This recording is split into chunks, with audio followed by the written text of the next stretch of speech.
You're listening to the Barn Church Podcast. An awakened soul is an unoffended soul. Let that sit with you today. Pastor Deb brought part 3 of Let Every Soul Awake.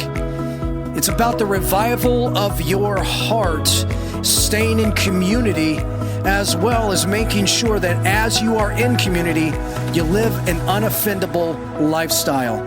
I know it's not easy, guys, to live unoffendable, but it is possible through the power of Jesus, through the love of Christ, and through his faithfulness. All things are possible. Stay tuned because the TBC Sermon Podcast starts right now. And welcome back to the Barn Church Podcast. I'm your host, not with the most, just a guy that sits in a chair and pushes some buttons and talks to people as though they're sitting right in front of me. But today I do have 2 individuals in the studio on my nice little brown fake leather couch. And I also have a 4-legged furry friend in here as well, which I'm not against. But if this podcast is interrupted because there's a potty break that has to happen, well, she just did that, so we should be okay. Okay, well, I was about to say, I'm going to leave it in. There's going to be like 4.5 minutes of silence that I'm just going to leave unedited. So this beautiful podcast is brought to you by the Bible. Yes, that's the book for me. Actually, we have Father Debraham in the studio today. Say hello, Father Debraham. Hello, everyone. Actually, her name is Deb Becht. She's not a father, but she is ordained. And then I have another person who has never sat in this particular seat before, is one of our youth ministers, Chase. How's it going? Legendary McLean. How are you, sir? Doing well. Good. It's good to hear your voice. It's good to see your face. And hopefully we make this a regular thing, because I know you've kind of mulled over some podcasting yourself. I have thought about it. I've been wanting to do some stuff, that's for sure. So I'm breaking into it. Oh, weird. I love it. Well, guys, we had part 3 of Let Every Soul Awake. And really, it was quite fantastic. You hit on some subjects that we had talked about as a body before. It was one of the things that really stuck out to me was when you said unoffendable. And, if you really look in the culture today, there's a lot of chances for Christians to be offended with things. A lot. Yeah. Wouldn't you say that's the truth, Chase? Yeah, people definitely are searching for a reason to be angry. It seems like that's the culture for sure. It is the culture. It seems like people want to just get ticked off for whatever reason and live that way. Wouldn't you say? I would say yes. People forget that even though it's Old Testament where it says turn the other cheek, people don't want to do that. They want to take on offense at the slightest little things. And it's sad because, we need to have grace and mercy. And sometimes we just need to let things go. You like your dog. Your dog needs to be let go sometimes. Yeah. If I let her go, who knows what would happen. You want to introduce the world to your dog? I don't know if she'll speak or not, but she probably won't. Maybe she'll sniff and lick the microphone. Probably will do that. She did actually lick the microphone when I was singing on Sunday. That's disgusting. Yeah, I know. You were holding her while you were singing on Sunday? Yes, I was holding her until somebody could come and get her and take her, because she really doesn't like all the thumping noises. It really bothers her. She was getting very anxious. Yeah, if you were expecting to come to a church and it's polished and it's like a perfect service, you need to go down to another church. This is not the church for you at all. We have kids running around. We have dogs being held by the worship team members. It's one of those type places. Yes. Her name is Esther, by the way. Yes. She's named after my favorite book in the Bible. Wow, couldn't have figured that one out. That was awesome. Yes. I call her Queen Esther. Is she a queen, though? She thinks she is. Well, that's all that matters, right? Yes. Well, amazing. So, You had two types of awakening. Yes. When I knew I was going to be giving a message on Let Every Soul Awake, the Lord just started downloading these things to me about two types of awakening. Yeah. We have a physical awakening where we have a routine of what we do to get up and get our bodies going, get our minds going, all that kind of stuff. And then we have a spiritual awakening. And so, of course, in the physical, it's usually drink a lot of coffee or drink a lot of caffeine, something that will awake you up. And then, a lot of people set an alarm to get up. And a lot of times they use the snooze button way too many times. So Actually, I had to do that this morning. yeah. I've never hit a snooze button. I can honestly say that. I've never hit a snooze button. When the alarm goes off, I tell it to shut up because Alexa awakes me. Yeah. There you go. So I was wondering how that happened. yeah. It's like, I Yeah. can see you and laugh, shut up! Yeah. Yeah, Yeah. that's just what is Yeah. kind of crazy. So, but usually it's Esther now waking me up. So yeah. But I did talk a little bit about, what people need to do and about creating habits. I have a routine every morning that I do. Talked a bit about that a little bit. And then, sometimes it takes up to 66 days. I'm being a teacher right now. It takes up to 66 days to create a habit that will stick. And if you blow it, you just start over. It's that easy. But the awakening comes in the physical, and let's just talk about those habits real quick. Yeah. The awakening comes with the revelation that something has to change Yes. in your life, correct? Correct. There is an old quote I heard a pastor friend of mine years and years and years ago. He said, if the pain of change is not greater than the pain, if the pain of staying the same is not greater than the pain of change, you will not change. That is correct. So Yeah. there has to be some weight behind whatever you're going to be putting yourself to in order for there to be a necessity for an awakening of your physical being, right? I would say the same could be said for the spiritual part of it, because if you don't feel like there is a time and a need to change, you're not going to change. No matter how much you put towards it, Yep. I think the spiritual habitual things like reading your word, Yep. praying, Yep. fasting, Yep. fellowship, leadership, those things, Yeah. that takes just as much habit forming Yep. as it would for any physical thing like exercising or eating good or training your mind to think a completely different way. These they kind of go hand in hand. Yes. Yeah. Distinctly hand in hand, because a lot of times I know the spiritual will manifest into the physical, and sometimes our physical will also manifest into a spiritual awakening. Yeah. Yeah. I touched on that a little bit when I was talking about the physical and Jesus asking his disciples to stay awake and pray for him. But they were so tired and they didn't realize what he was going to go through.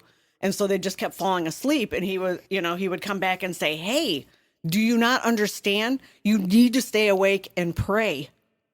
And they just kept falling asleep.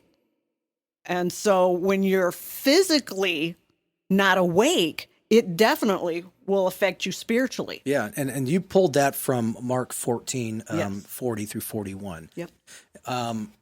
She did have quite a lot of, you did have a lot of scripture. I did. Yeah. Which is good. It's great to have more than you actually need, right? Right. Yes.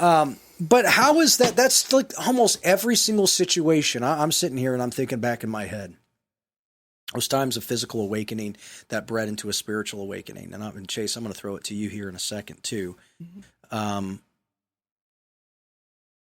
When I have wanted to see a change in my life because I've heard something that the Lord has said, it required me to partner in the physical, in the natural, in order for my obedience in the spiritual to be done. Yes. I don't, there is not a time that I have ever known where the Lord asks you to do something that has a spiritual weight to it that does not manifest itself in a physical act of you actually having to do something about it. Right. There is no passive Christianity. Correct. You can't think your way into the kingdom of heaven. Right.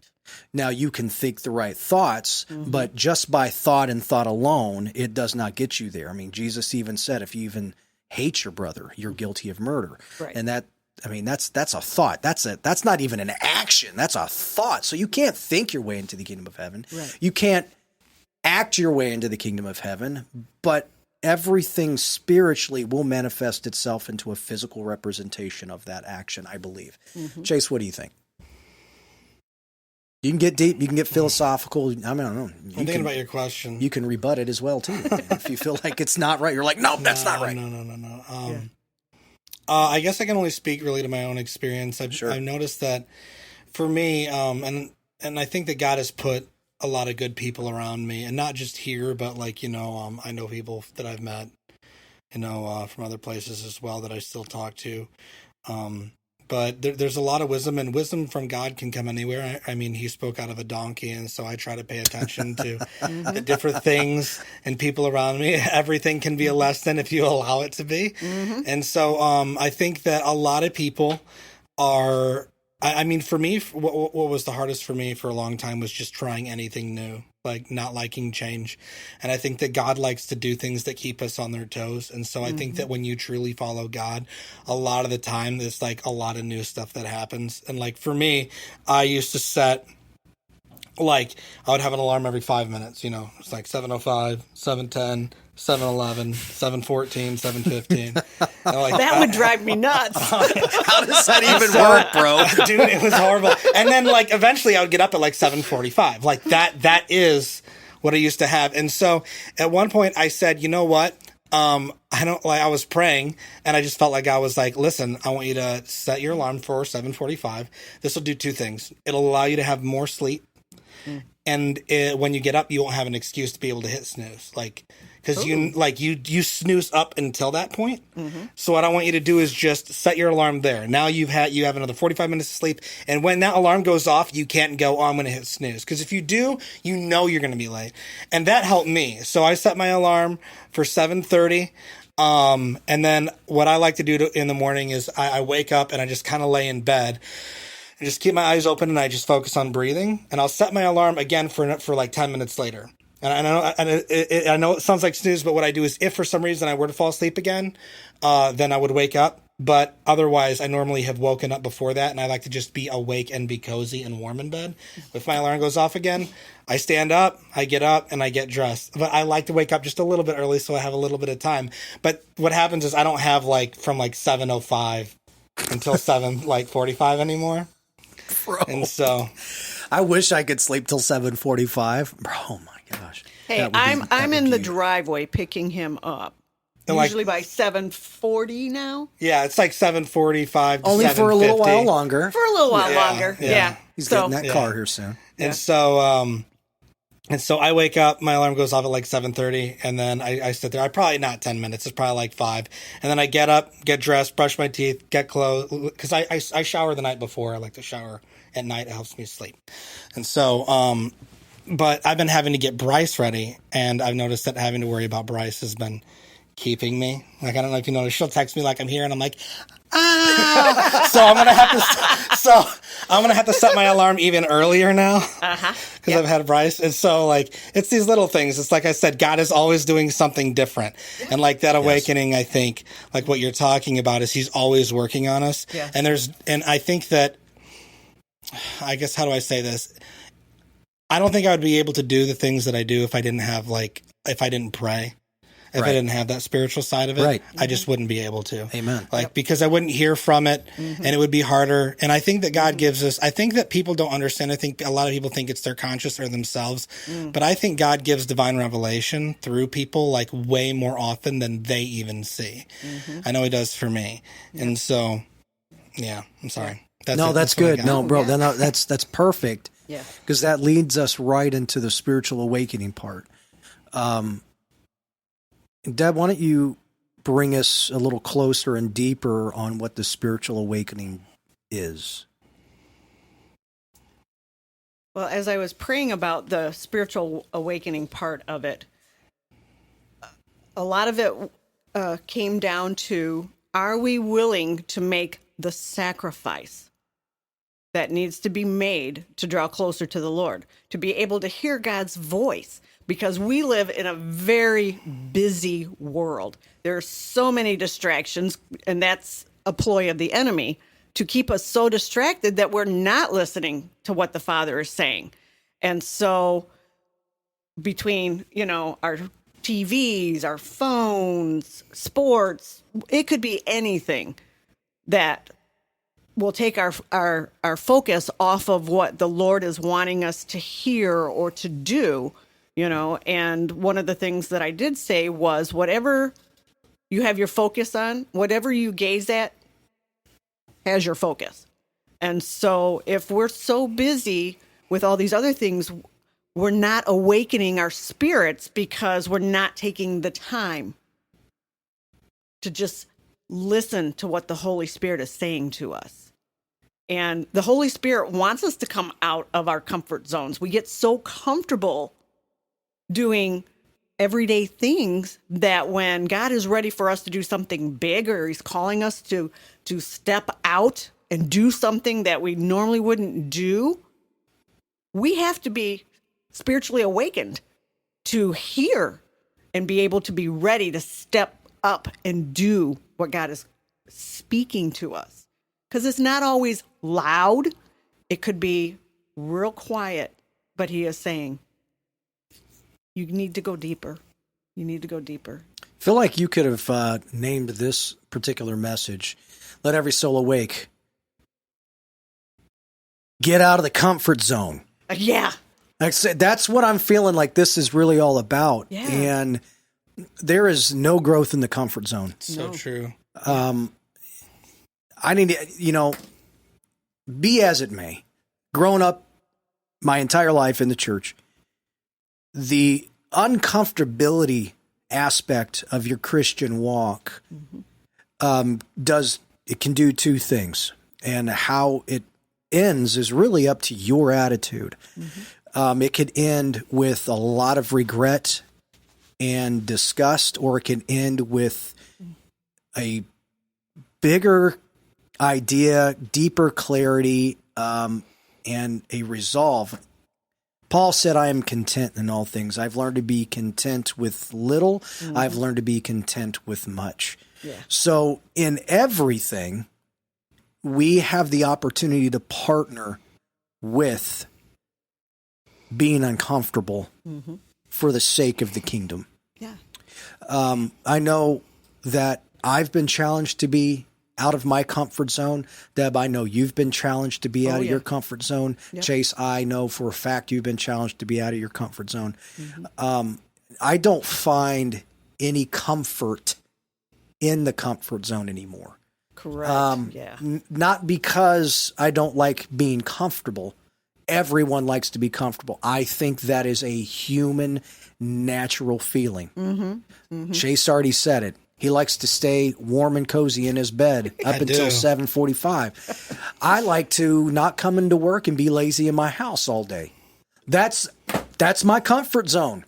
That really is. There's a lot of things about that part of my life that I know if I find comfort in it, I'm going to end up being challenged in it. So I would beseech everyone that's listening, everyone out there that's listening right now, if you're in your comfort zone, if you can identify the comfort levels in your life, that might be those few places the Lord is really trying to bring reformation and awakening to, because you could have become soft in those areas.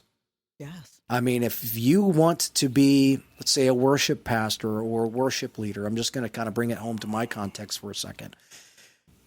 But you've never sang in front of anybody, and you don't practice. how are you ever going to be something you're called to be if God has called you to do that, if you're not willing to get out of your own comfort level to pursue it? Yeah. It only takes one act of courage, only one. And you can define courage however you want. Only takes one intentional act of courage to move from being afraid of it and never moving in it to this is possible. Only one. My son, for instance, one act of courage of playing guitar, he was given the opportunity. He was frightful the entire time.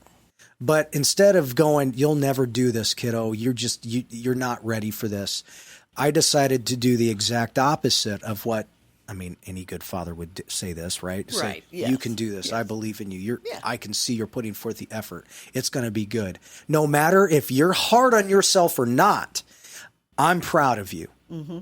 Man, if we heard those kind of things from the Lord every single day of our life, and we had the opportunity for God to specifically say, well done.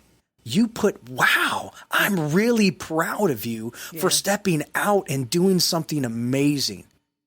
The thing is we don't hear that, so we think he's not speaking. Right. Yeah. But he says that every single day.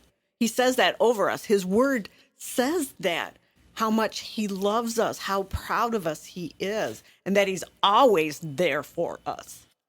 We just have to believe it. The best thing that I can say for the Christian, for the believer, is this. If you get another thing and another chance and an opportunity for the Lord to give you a word for you to partner with and obey, that means he's happy with the previous word that he gave you. Yes. Chase, I know for a fact God hasn't stopped speaking to you because there's some things that he's been showing you ever since then. Had you not heeded his word at 7:45 to wake up, do you think he would still continue to speak to you if you couldn't even get that small thing handled? No, I'm sure most of the time he keeps speaking the same lesson to you until you learn that one and you're ready to move on. Yeah. That's true. So it's like 7:45 it is. It's like eventually we're going to have you going to bed at midnight and waking up at 1. Don't worry, Chase.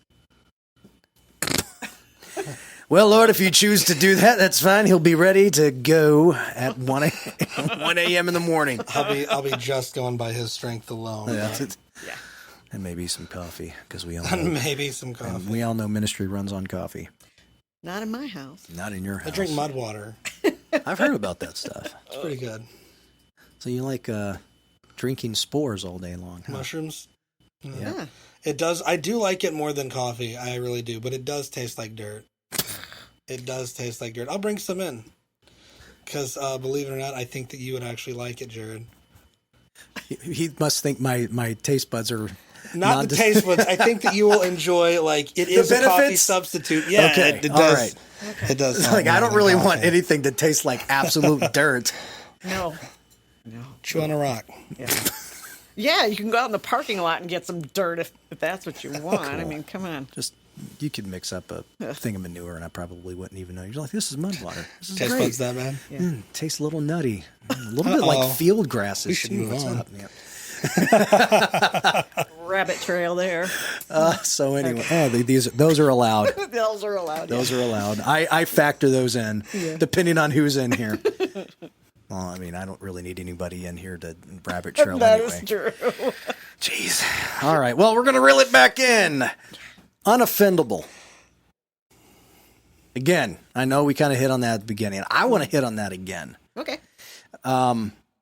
Because the enemy of our souls is looking to stir up offense in our lives every chance he can get. Yep. Yep. So how can we partner with the physical and spiritual awakening? This is going to be a tough question. Maybe you can get this real quick. How can we guard against having our awakening in the physical and the spiritual, how can we guard against offense?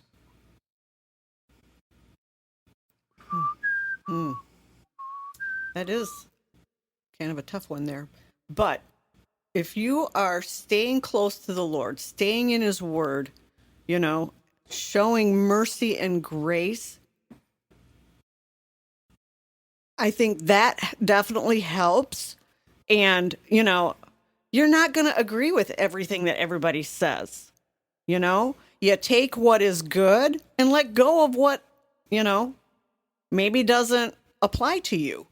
But don't just get upset and offended when the pastor or whoever's giving the message says something that maybe God is wanting to work on your heart, but you take offense to it instead of going, oh, Lord, is that something that maybe I have an issue with, that maybe you're wanting me to work on?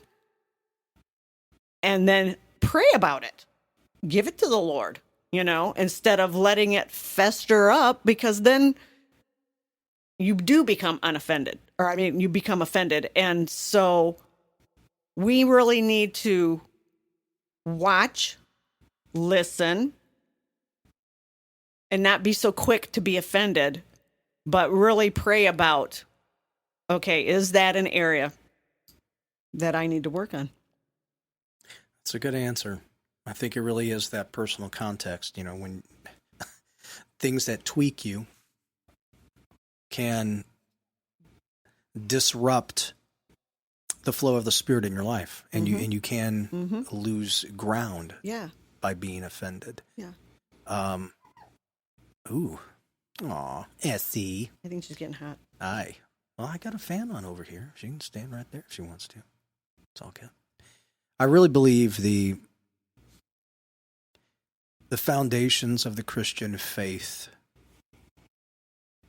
and what Christ helped us understand was that with the slings and arrows that come our way,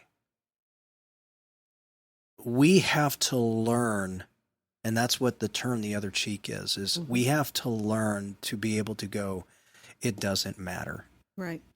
I am a child of the King. It doesn't matter what this world does. I mean, Jesus said it very good. He said, they hated me, they're going to hate you.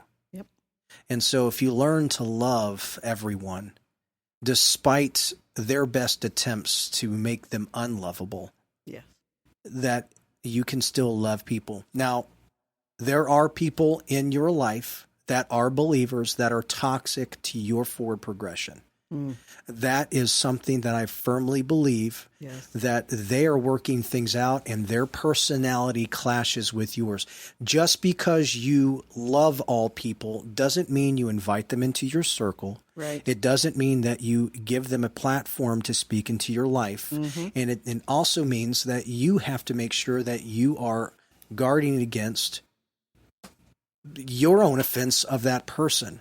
So if you find yourself constantly barraged with the way other people think about you, or this individual is just, it grates on you, it could signal something that's broken in that friendship, obviously, but it could also signal something that's broken in that relationship with the other person. It can manifest in various different ways. You could just look like their dad or look like their mom, whatever the case may be. Yeah. They may not even like the sound of your voice. Or it could be the way that you word things. I mean, all these petty issues that the enemy just tries to go, I'm sprinkling it with a little bit of salt. Here it is, right here. You're going to be offended. Taste it. Tastes good. And you don't want to go down that path at all. No. It's dangerous. Yeah. It's a very slippery slope if you allow it to happen. Something that God told me a long time ago, and I've never forgotten it. I was watching a show. I don't know if anyone here knows what The Office is. I love The Office. Office. Absolutely love The Office. Good show. Yeah.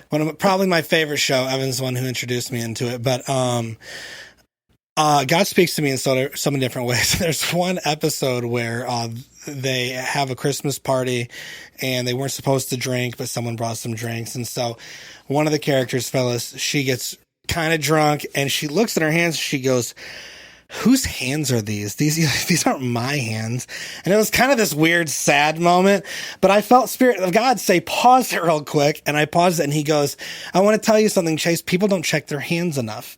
And then all of a sudden their hands are different and they don't realize that you should be checking your hands. And I was like, what does that mean? And he's like, you should be constantly evaluating the person that you're becoming. All the time and as often as you can, because people become someone and then all of a sudden they're doing things that like, man, my dad used to do that to me. I didn't like that. Or, wow, I wonder where I picked that up from. I don't remember doing that until this person hurt me. And so you should be constantly looking at your hands. I have a friend right now. I love this guy. I've known him for, I think, 3 years. I met him online. He's just a cool dude. And, but his belief system's very different. He's not a Christian. And every time we get a chance to talk, I always try to pull it back to God. And lately, he's just been so anti-God that it has been very grating. And so I actually didn't even pray about it. I just kind of knew from experience. I was like, I'm going to have to separate myself because it's like, it just gets to the point where like when someone won't listen. And so like he messaged me the other day. I haven't talked to him in about 3.5 weeks. And I just, he sent me some stuff that he had. And it was specifically like he had bought some pins. He's like, I bought some pins for my backpack. And I was like, that's cool. Send them my way. And it was like all tarot card stuff. And I was like, man, I was like, he's like, what do you think? And I was like, I mean, that's crazy, dude. I remember getting pins from me. I tried to change the subject and like he just hasn't answered me back. But like, there is definitely a point in time where, you know, God said, if something causes you to sin, to cut it off, or if something, you know, even gets that point. And so if you're constantly evaluating who you're becoming, then I feel like it gets much easier because you're not putting yourself in those positions to get to that point. Instead, you're just going, okay, I know that if I walk down this path, it's not going to be good, or it's going to be hard to pull myself out of. I might get stuck. And so I'm just not even going to go there. And so. That's true, though. It's true. So it's not saying that you're not eradicating that friendship, correct, or the possibility of there being something, because you've planted seeds, regardless of whether or not he has accepted it and allowed it to grow in his spirit, right? But you can't discount the work that God has done through you and through your obedience and through your relationship with that guy. It just may not be you at this point to see him into the kingdom of God. Correct. Right? And sometimes seeds have to set for a season before they sprout. Dude, absolutely. Yep. Absolutely. Your planting could be somebody else watering and bringing it to harvest. And there's a lot of seeds, even in real life, they have to go through a winter.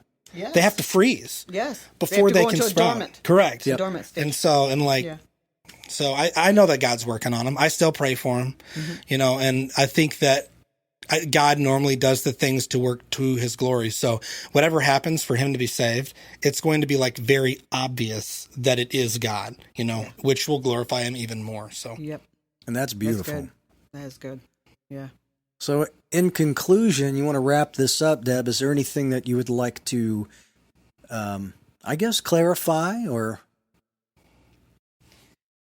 I guess really the whole point of the message was we just need to not be so distracted by the things that make our life easier, you know, our phones, our computers, you know, even the TV, whatever. We just can't allow those things to take away the time that God wants us to spend with him, because he's preparing to come back soon.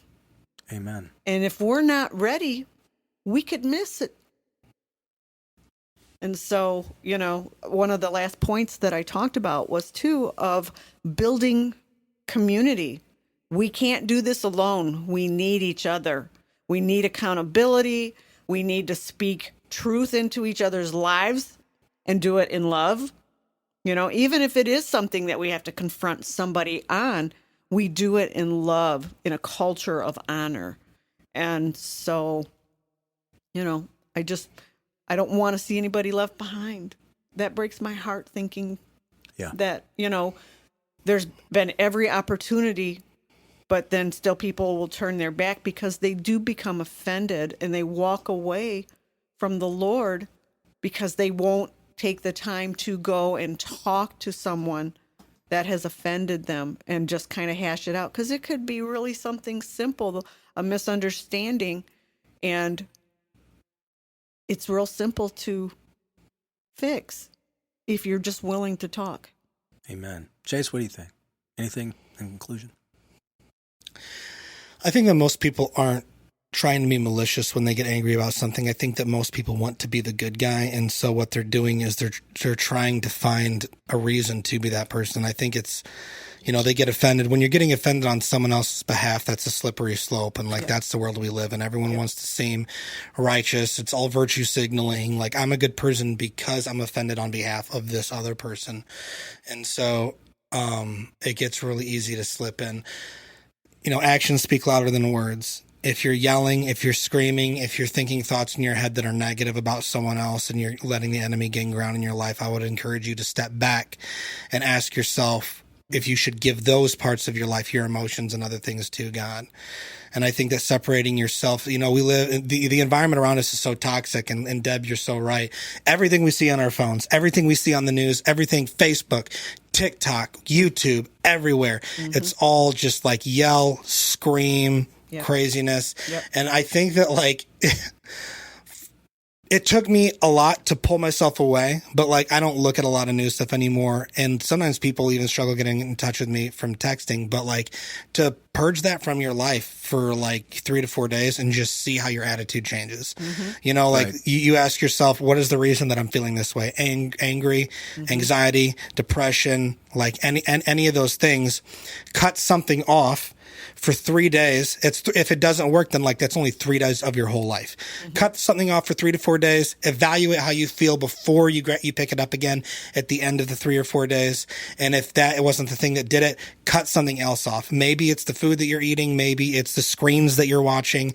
Maybe you need more Bible study. And when you do that, replace it with something, like prayer, talking to someone about God, all this other stuff. Mm-hmm. And because I think that Deb's right.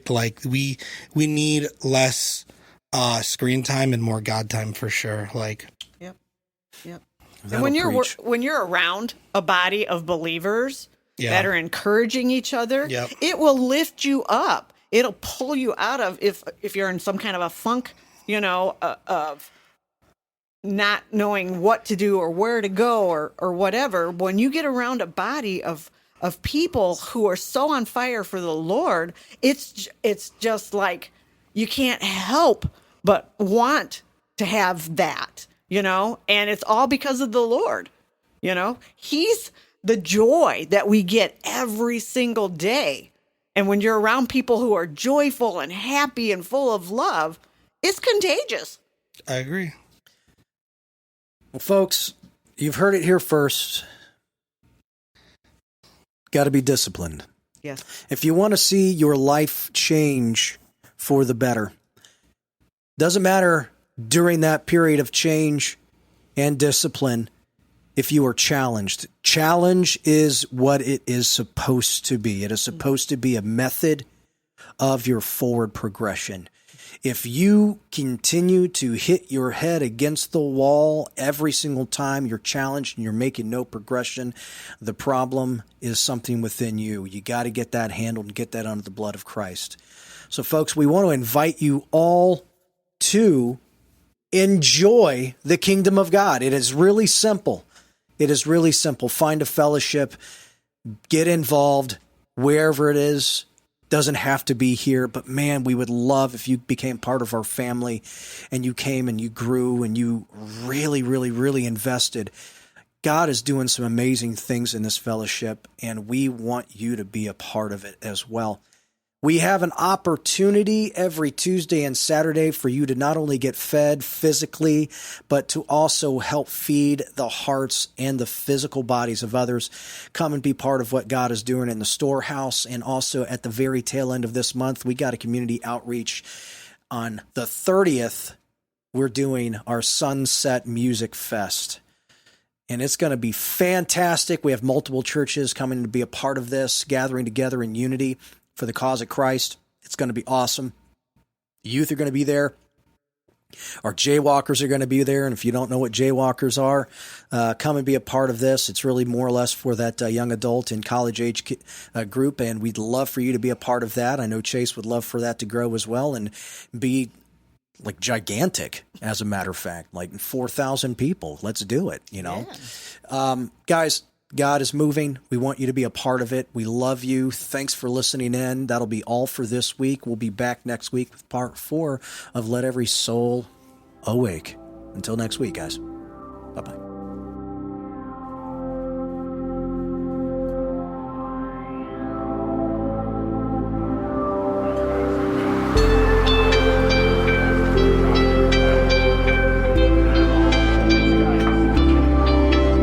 Thanks for listening.